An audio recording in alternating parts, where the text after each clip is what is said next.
Hello friends, welcome back to my channel. If you are new here, thank you so much for stopping by and I hope you stick around. Today's video is a tutorial about how I apply false lashes to my downturned droopy eyes. I've actually posted a video like this many moons ago and I decided it was time for an updated one. I haven't really changed my process that much. There's a couple things here and there that I've tweaked a bit, but for the most part it's the same, but hopefully a little bit easier to see and to watch. One thing I do want to mention before this tutorial starts is that I'm kind of a hot mess. And I forgot to mention one of the tools in the beginning of the tutorial that I make sure to have handy because it's very important, and that is the cuticle scissors or the lash scissors, whatever you want to call them. You definitely want to be able to trim your lashes to fit your eye. Of course, I figure out that I forgot this step after I already glued my lashes, which you'll see, but it is what it is. I thought about scrapping the whole video and just starting over, but I'm human, I make mistakes, I'm not perfect, so I just decided to leave it in there and just find the humor in it. I hope this video is helpful. I hope that it gives you guys a little bit more confidence in how to apply false lashes, because I know for a lot of people it is a difficult process. It does take a lot of practice. No one ever really gets it perfect their first time. I definitely had to do a lot of trial and error, watch a lot of YouTube tutorials, and just keep practicing until I was able to master putting on lashes, and now it's just a really easy process for me. So I hope this video helps you get to that point a little bit easier as well. But if you're at all interested in seeing how I apply false lashes to my downturned eyes or droopy eyes, then just keep watching.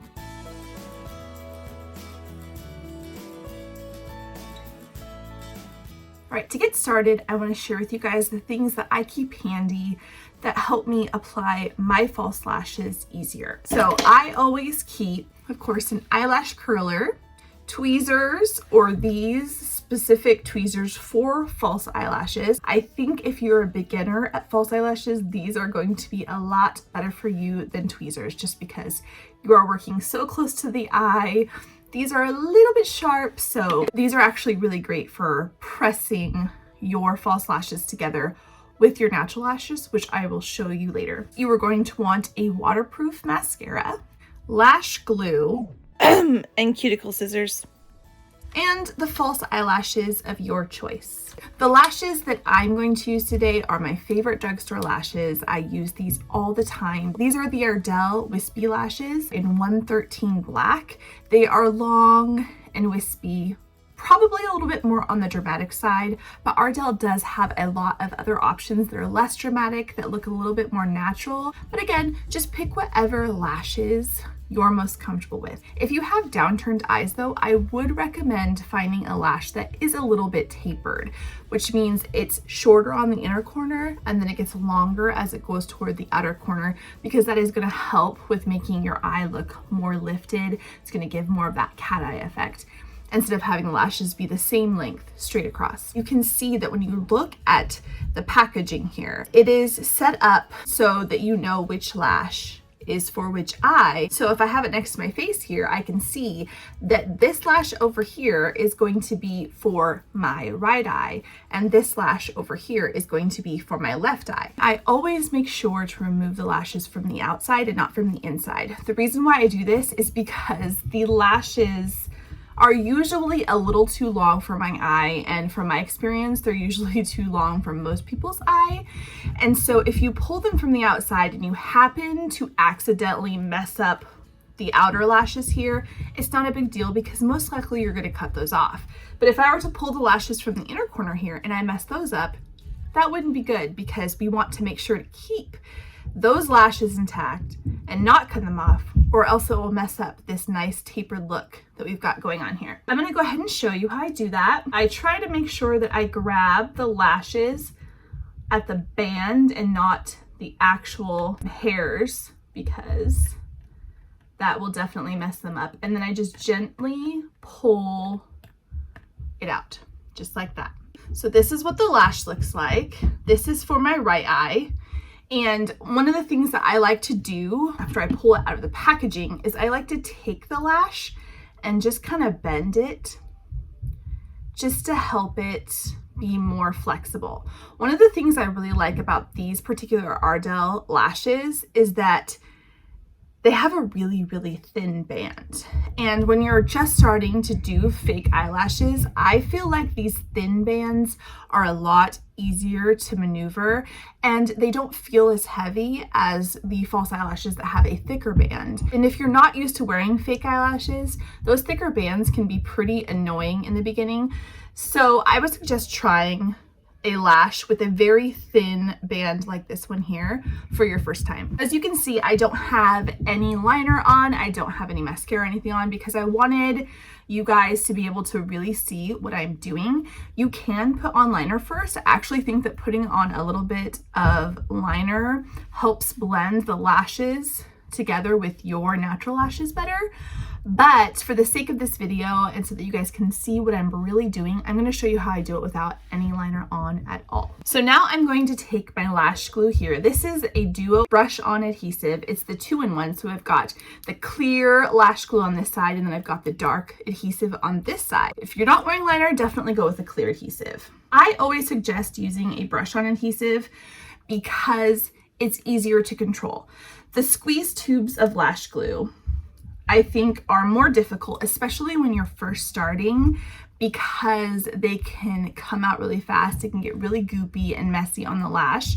And then of course it's difficult to work with and it's difficult to get it on your lid and it takes longer to dry. So I prefer the brush on because it's easier to apply just the right amount and it's not as messy. I take my glue here and I just run it along the top, trying to keep it pretty thin.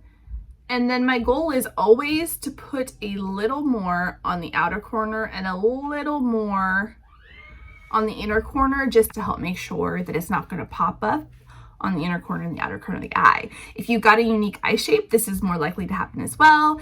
Like my eyes are downturned, so it often pops up on the inner corner because my eye slants down like this. If my eye was more rounded, it probably wouldn't be as much of an issue. Another thing that I will do to help kind of reinforce the lash to my lid to help make sure that it stays is I will even take the tiniest amount of glue and I will just pop it right on my lid, right up against my lash line there, just to help secure it there so it doesn't pop up. You can even add a little bit to the outer corner as well if you want some extra insurance. One of the things that I forgot to mention, I cannot believe I forgot this, is to have some cuticle scissors because you are going to want to trim your lashes. Now, of course, I already put glue on it. You should probably do this before you put glue on your lash. I'm gonna do it really quick, but I will show you guys how I figure out how much I need to clip off. I will put it up against my eye and I usually like to start my lash about right there. And then you can kind of see that I need to trim off about a section or so. So yeah, definitely take the lash before you put the glue on. Don't do it like me. Do as I say, not as I do. See how much you want to cut off. And if you have downturned eyes like me and you want to make them look more lifted, I would suggest not going the length of your entire lash line because you don't want to follow the droopiness here. I usually cut off enough to where it stops about right here, and I'll show you what I mean in a second. So I'm going to go ahead and clip off that section here.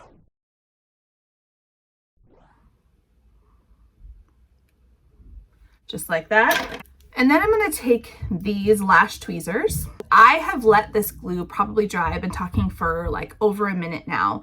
I would suggest at least like 60 seconds to let this glue get really tacky. That's going to help it not be as messy and slippery when you're putting it on your lid. Because if you try to put this lash on right after you put the glue on, it's not going to stay. And then you're going to come down from above. It's easier if you have a mirror and you're kind of looking down at the mirror to do this, because if it's straight on, it's hard to see. So I always like to start kind of in the middle of my lash, and then I will come here toward the inner corner, and I am trying to get this as close to my lash line as absolutely possible. And then come here to the outer corner and do the same thing, and I will bring that lash up on the outer corner here just a smidge, because that's going to help my eye look more lifted. And then I'm just going to go along my lash and make sure that I feel that lash band up right against my skin here where my lid meets my lashes before I stop. Lashes, they draw attention to your eyes, right? They draw attention to the shape of your eyes. If I were to go with my natural curve of my eye, it would definitely add to the droopiness. So it's all about kind of manipulating the lash in a way that makes your eye look like a slightly different shape. You don't have to do this if you're fine with your eyes looking more downturned. That's great too. Sometimes I don't bother with this, but this video is more about how I do my false lashes for my downturned eyes in a way that makes them look more lifted, right? But if that's not your goal, then don't even worry about this part. Just go with your natural lash line. So that's what it looks like so far. Definitely not blended with my natural lashes, but you can see that it is as close as possible to my natural lashes that it can be. I always make sure that the mascara I use is waterproof. The reason why is, for some mysterious reason, waterproof mascara stays curled better. Something in the formula helps your eyelashes stay curled better than non-waterproof mascara does. I really like this Maybelline Lash Discovery Mascara because when I'm doing false lashes and I'm putting the mascara on after I put the falsies on, I don't want to get mascara all over my lash. I just want to get it along the base here to help my natural lash blend with my falsies and to help them stick together better. So I'm going to take this mascara and I'm going to just run it right along the base of my lash there.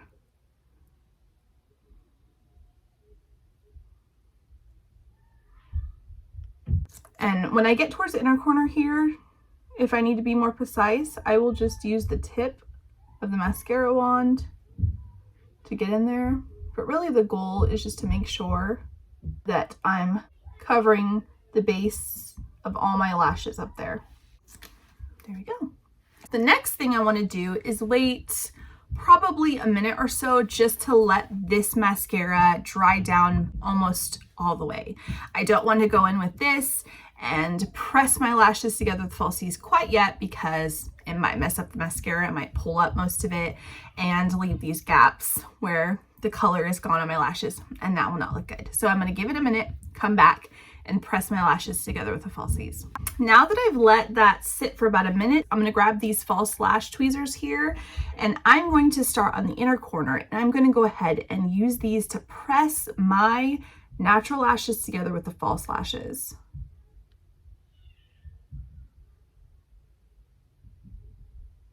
And then I'll just work my way down and follow my lash line.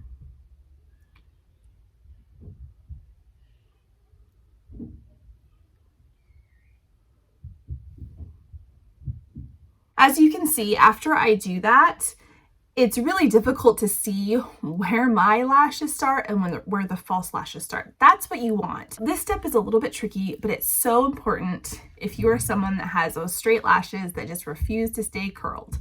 Take your lash curler, and you want to be really careful and make sure that you get all of these lashes in the lash curler. If you don't get them all in first and then you clamp down, you're going to have some wonky lashes that stick out weird ways. Definitely don't want that. So I like to start on the outer corner and I just get those lashes in the best I can.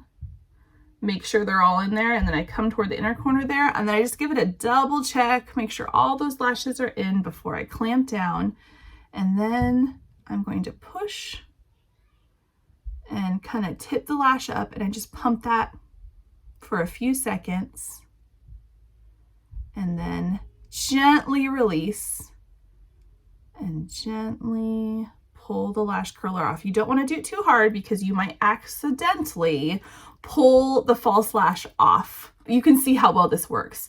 I can just kind of take my finger here and brush them down a little bit so they're not too crazy. But doing that really holds the curl. You can't see my natural lashes sticking out anywhere. They are curled up with the falsies, and with that waterproof mascara, they will stay on all day.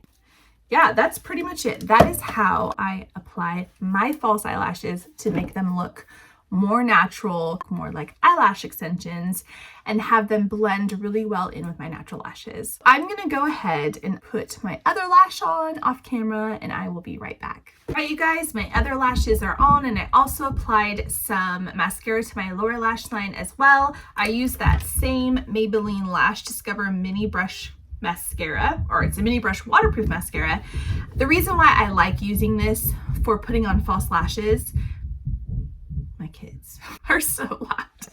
The reason why I like this mascara for applying false lashes is because it has this mini brush applicator here that makes it so easy to get right up against the base of your lashes, and so you're not as likely to make a goopy mascara mess all over your false lashes. That's just a tip that's been really helpful for me, and maybe it'll be helpful for you as well. If you liked this video and if you found it helpful, please give it a thumbs up and subscribe to my channel if you have not already, and of course hit that notification bell down below so that you can stay updated for when I post future videos. Also, if you have any tips and tricks for how to apply false lashes that I may have missed, please share them down below so that we can help each other out in the comment section. Thank you guys so much for watching this video. I really do appreciate it, and I look forward to seeing you guys in my next one.